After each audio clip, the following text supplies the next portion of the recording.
It was recently confirmed that Grey's Anatomy's Dr. Addison Montgomery, played by Kate Walsh, will return for another guest appearance this season. If you want to know more about Kate's return, keep watching this video for all the interesting details. Let's begin. First up, this season, Kate Walsh will return to Grey's Anatomy. A TikTok video of the Dr. Addison Montgomery actress announced the good news while she was having fun with the popular uniform challenge. An audio clip from SpongeBob SquarePants offers a crucial question from Squidward before the user transforms into their work outfit for the social media challenge. During this challenge, Kate Walsh revealed that she would be returning to Grey's Anatomy for a guest appearance. The following Thursday, May 5th, has been confirmed by TV Line as the date for her next episode. Before re-emerging in an evening gown, white doctor's coat, heels, and a stethoscope in the Instagram video, the actress can be seen walking down a corridor without makeup in wide legs, slacks, and shoes. She then turns around and returns to where she started. Earlier in the season, Addison returned to Seattle for a 2-episode narrative due to a revolutionary uterine operation. At the same time, she met the hospital's newest doctors and came to terms with her ex-husband Derek's death for the first time. This was the first time Walsh played Addison since the end of Private Practice in 2013. The actress was a season 1 cast member on Grey's Anatomy before departing the show after its 3rd season to establish her spin-off. Now, Kate's IG and TikTok accounts constant sources of information for fans. According to ABC, Walsh is set to appear in many episodes of season 18. The actress has been keeping her admirers up to date via her Instagram and TikTok accounts. A gynecologist and neonatal surgeon, Kate's character was once married to Derek Shepherd, a character in the show Murder. She made her Grey's debut as McDreamy's estranged wife in the season 1 finale. We'll have to wait and see what draws Addison back this time, as well as whether Meredith has made up her mind about taking the job at the Mayo Clinic that Dr. David Hamilton has offered her. Addison might be able to give her some advice about working in Seattle and then moving on, if that's still a possibility. And if Dr. Nick Marsh is still involved, what will she think of him now that she has met Meredith's children?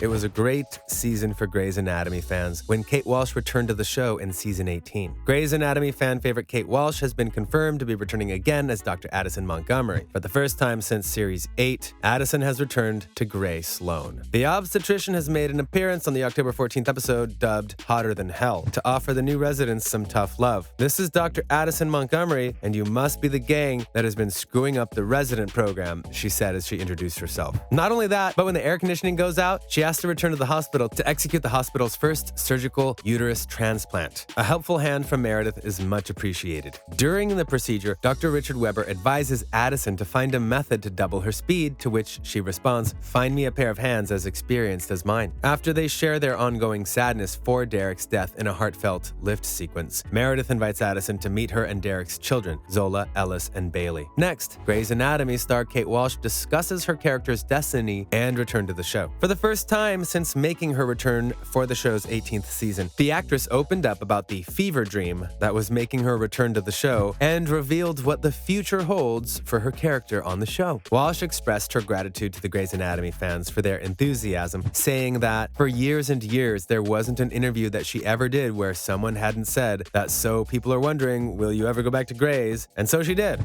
The Umbrella Academy alumnus commented that he thinks it seems successful. Alumnus was ecstatic and thrilled with the outcome. You do this for the fans, and that's always been your motivation. As an actress, she remembers how surreal it was to be on Grey's Anatomy at the beginning, when it was both critically acclaimed and a joy to perform in front of a live audience who loved it. Fans will finally get to see how Addison and Amelia's relationship plays out and how they reconcile in the future, according to Walsh. Kate said that she hopes fans will like that too. That was a total treat for her. This is an entirely different kind of episode from the first one, but it's still really intimate and rewarding. That's all about Kate Walsh's return for next season. Now let's move on to some other news. Now in other news, an important Grey's Anatomy scene was recreated by Station 19. However, the ending was drastically altered. When it comes to raising viewers' blood pressure, Station 19 has a genuine knack. The latest episode, When the Party's Over, continued just where last week's program left off, with Andy fleeing from her attacker, Jeremy. Station 19 appeared to mimic a classic Grey's Anatomy scene as the firefighters attempted to assist Andy, informing both her and the audience about the contents of a rape kit and the rights of a victim in reporting an assault. Andy fled from Jeremy and searched for Maya, Karina, and Jack. She submitted to a rape kit since she had Jeremy's DNA on her body, and Warren sat with her as her advocate as she made a statement to the police. The doctors at Grey Sloan Memorial led Andy through each step of the permission process in a sequence reminiscent of Grey's Anatomy's season 15 episode, Silent All These Years. Taryn Helm from Grey's Anatomy was on hand to assist Karina with the gear. In one of the best episodes of season 15, Silent All These Years, Joe assisted Teddy with a sexual assault victim. Shonda Rhimes fought hard to maintain the explanation of a rape kit in that episode, and we love that they brought it over to Station 19 to educate a new audience and perhaps help more people. It was one of the most memorable scenes in the Grey's Anatomy story, with Joe forming a wall of women to protect the victim as she went into surgery at the end of the story. In Station 19, the events took an even more devastating turn, and the story was anything but inspiring. The injuries that Andy had inflicted on Jeremy in self-defense were too severe for the firefighters and Grace Sloan doctors to save, and Jeremy died as a result. After blaming his child support problems on Jesse Williams' ex-wife's departure from Grey's Anatomy, he received some good news in court. According to court documents acquired by People, Jesse Williams' monthly child support payments have been reduced to $6,413. That's a significant decrease from his previous payment of $40,000 per year. Williams mentioned a major change in income since he departed Grey's Anatomy in May 2021 as the reason for his request. Jackson Avery earned the actor $6.2 million in 2019 with $183,000 in residuals. In court records, he stated that his current Broadway job in Richard Greenberg's Take Me Out only pays him $1,668 per week. As a response, Williams' ex-wife, Erin Drakely, argued that her ex-husband should not be allowed to return to the program because he had left on his own in violation of their support arrangement. Drakely allegedly reacted to her husband's request for a reduction in payments, as documented in court filings. In the middle of season 17, Jesse Williams announced his departure from Grey's Anatomy. It took him and showrunner Krista Vernoff 12 seasons to agree that Jackson Avery, one half of the fan-favorite duo Japril, needed a change in his environment. As Williams made his Broadway debut, Jackson traveled to Boston to oversee his family's Catherine Fox Foundation. A 2-week extension has just been granted to the production of Take Me Out, in which Jesse Williams co-stars with Patrick J. Adams and Jesse Tyler Ferguson. Next, Shonda Rhimes reveals who she'd like to bring back on Grey's Anatomy. Several characters from Shonda Rhimes' Grey Anatomy are returning, and we can't wait to see them. As Kevin Frazier reported from Los Angeles' Shonda Rhimes Performing Arts Center, the 52-year-old producer revealed which characters she hopes to see return to her medical drama. Shonda Rhimes was interviewed by ET following news that Kate Walsh will reprise her role as Dr. Addison Montgomery in an upcoming Grey's Anatomy episode, which will air in the fall. The creator of Grey's Anatomy can't help but miss some of the show's sadly departed characters. Even though she acknowledged that she no longer runs Grey's Anatomy, that role is now being held by showrunner Krista Vernoff. Rhimes revealed that some of the characters she'd like to see on Grey's are no longer living, including Meredith and Derek, whom she has always adored. She had a deep affection for George that had never wavered, and was ecstatic that we were able to witness their reunion recently. That's a wrap for this video. Are you excited for Kate Walsh's return to Grey's Anatomy Season 18? Let us know in the comments below. Make sure to give this video a thumbs up and subscribe to our channel for more videos like this. See you in the next one.